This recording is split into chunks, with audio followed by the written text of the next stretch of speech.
Awak, kamu tak ada umur nak kapal lah ini. Tengok komen ni lah. Netizen ni seorang. Garuk je duk komen. Kan nak support orang kita. Main komen ngaruk-ngaruk. Ambil dekat-dekat ambil tok dah sepuluh hari ni tapal dia. Apa salah bang? Support kita nega cek-cek gini nak cari buat nasi je bang. Kan untuk kita je kita kerja ni. Keluarga kita, staff-staff kita. Alah, susah dekat-dekat ambil tok dah hari ni tapal dia. Erik mana kedai ni? Nak tengok mana kedai?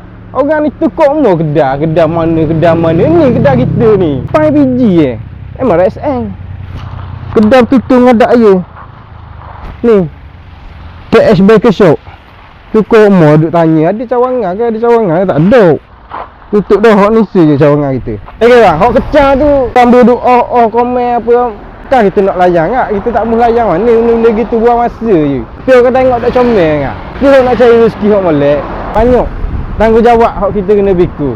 Staff-staff kita lagi keluarga kena fikir bah. Kita ketua bisnes, hanya bisnes ni.